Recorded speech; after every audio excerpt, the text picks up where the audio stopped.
आजच्या भारताच्या राजकारणात साधारणतः थोबाडीत मारेल अशी राजकीय युत्या आघाड्या त्यावेळेस त्यांनी खेळल्या.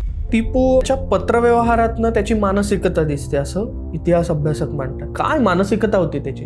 इस्लामच सर्वश्रेष्ठ आणि मग त्याच्यासाठी मी वाटेल ते करीन. आजकालच्या भाषेमध्ये बोलायचं तर टग्या होता. पत्रांच्या मध्ये त्याची ती टगेखोरी पण लक्षात येते की तो धाकधपाटच्या पत्रामध्ये दाखवायचा की मला वेळ कमी पडला किंवा मला जर का आत्ता अवघड ह्याच्यामध्ये जर सापटीत सापडण्याचा प्रयत्न केलात तुम्ही तर आत्ता कदाचित माझा हे होईल, तुम्हाला कुठपर्यंत राहायचं एवढं लक्षात ठेवा. हे त्यांनी मद्रासच्या गव्हर्नरला लिहिलेलं पत्र आहे. आणि एकदा शत्रू मानला एखाद्याला की त्याला संपेपर्यंत तो होईल. दुसऱ्याचं वाईट करण्यात ज्याला त्या क्रौर्यामध्ये पण ज्याला स्वतःचं हास्य मिळतं असा तो होता. टिपूंनी अनेक ब्रिटिशांना गुंडाळलेली आहे, व्यवस्थित गुंडाळले, गव्हर्नर सकट लोकांना गुंडाळलेलं आहे. स्वतःच्या मुलांनाही ओलीस ठेवण्यापर्यंत गेलाय की ब्रिटिशांच्याकडे ओलीस मुलं ठेवून शेवटचा पर्याय म्हणजे राज्य हे करणे. नंतर आम्ही मुलांना, आणि मुलं लहान आहेत त्याची तशी, हा मुलूक वाचवण्यासाठी ही मुलं आणि इतके रुपये तुम्हाला पुरतील तेवढ्या वेळपुरता माझा मुलूक मी काढून घेतला की मी परत घेईन. स्वतःच्या मुलांनाही शत्रूकडे उलूस ठेवणारा कदाचित हा एकमेव असेल.